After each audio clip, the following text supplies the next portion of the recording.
ده الاوتوماتيك اللي بيركب على موتور الميه عشان يعمل عمليه تشغيل الموتور بشكل اوتوماتيكي بدون التدخل من المستخدم نفسه. الاوتوماتيك بيركب على الموتور بالشكل ده، بيبقى الموتور طالع منه ماسوره الصاعد، هو بيركب على ماسوره الصاعد كده بحيث انه بيقيس ضغط الميه.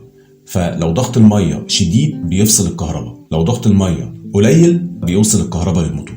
ازاي؟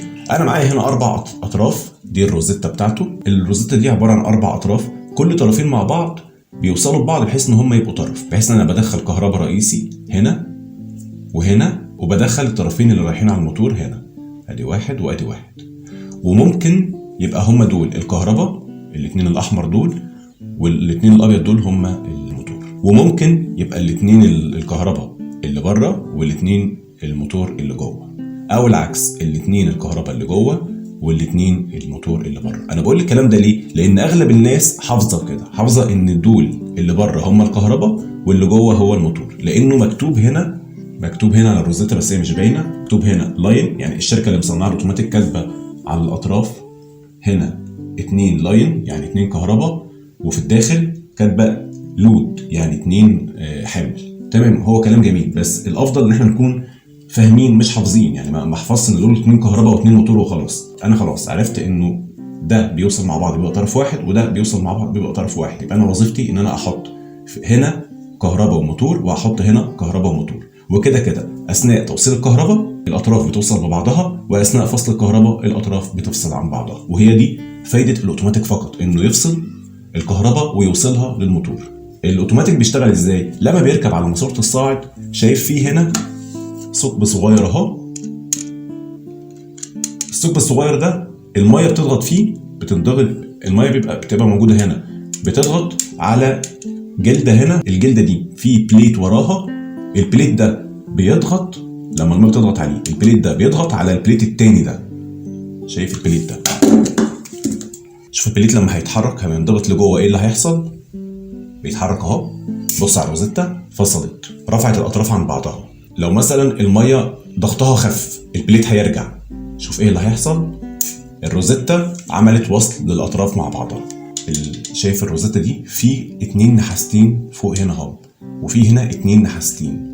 ده لما بتنزل كده بيبقى فيه وصل من هنا وهنا، ودي برضو هي نازله في وصل من هنا وهنا. يبقى معنى كده ان الاوتوماتيك على حالته العاديه هو واصل الكهرباء، يعني الطرفين دول كده واصلين ببعض والطرفين دول كده واصلين ببعض، ده العادي.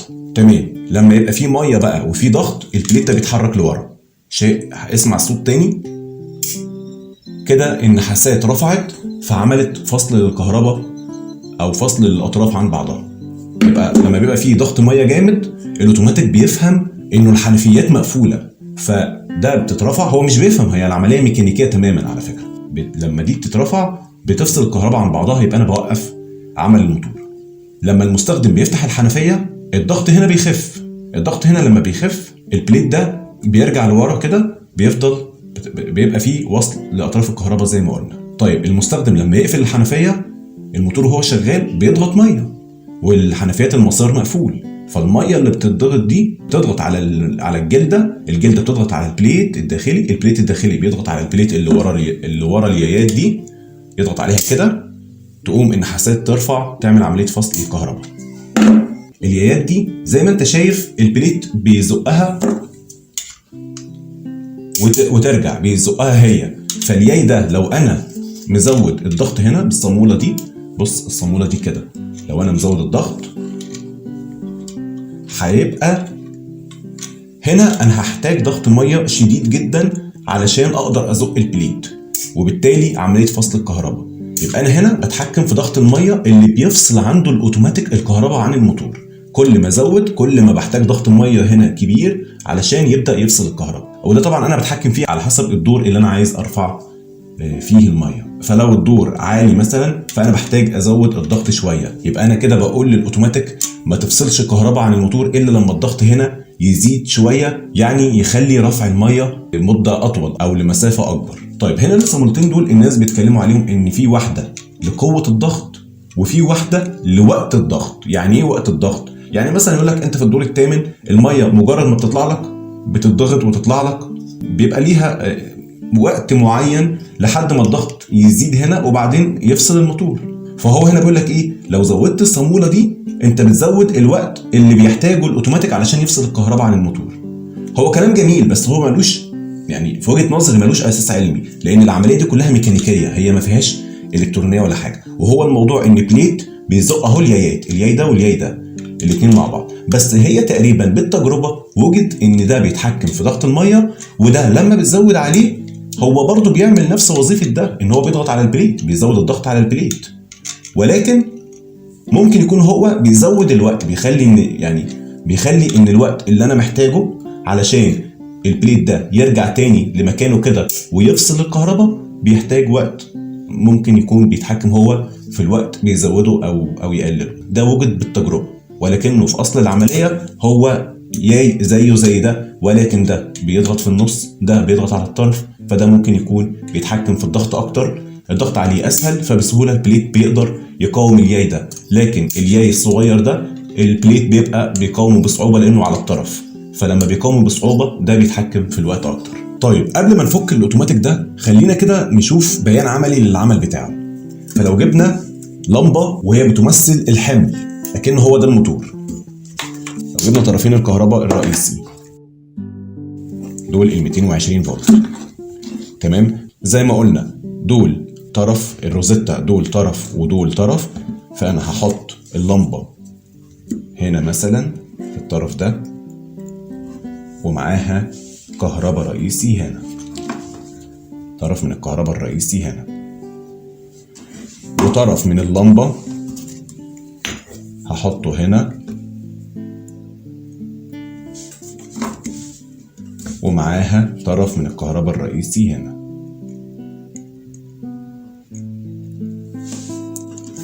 تخيلت الدنيا عامله ازاي؟ ادي طرفين اللمبه وادي طرفين الكهرباء.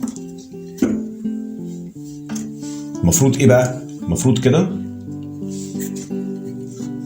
مقلوب اهو، طرفين الكهرباء كده اهو وطرفين اللمبه اهو، تمام. متخيل؟ بحيث برضو برجع اكد بحيث ان دول بيبقوا طرف واحد اثناء الوصل ودول طرف واحد اثناء الوصل، يعني اللمبه مع الكهرباء طرف واحد او الموتور مع الكهرباء طرف واحد، ليهم طرف اهو اثناء الوصل، الطرفين التانيين بتوع الكهرباء والموتور بيبقوا طرف واحد اثناء الوصل. ابدا بقى اوصل الكهرباء واشوف ايه اللي بيحصل، بس احاول ابعد دول عن بعض كده. يبقى ده طرف كهرباء رئيسي مع طرف موتور، وده طرف الكهرباء التاني مع طرف الموتور، تمام. ابدا اوصل الكهرباء. شوف في العادي اللمبه منوره اهي، يعني الموتور شغال. طيب لو بدات اضغط ميه هنا كده، العادي ان كده الحنفيه مفتوحه، كده الضغط خفيف، الحنفيات مفتوحه، الموتور شغال. طيب انا قفلت الحنفيه بقى، الموتور شغال بيضغط والحنفيه مقفوله، فبيضغط هنا ميه، الميه وهي بتضغط هنا ايه اللي بيحصل؟ بتزق البليت. يلا نزق البليت مع بعض، شوف بقى ايه اللي هيحصل. ادي البليت بزقه اهو، مجرد ما تزق دي اترفعت، فصلت الكهرباء عن بعضها. أرجوك ما تنساش والدي ومحمود أخويا من صالح دعائك، ولو استفدت مني حاجة يا ريت تدعي ليا وليك بالصحة والستر وراحة البال والهداية للطريق الصحيح والمستقيم.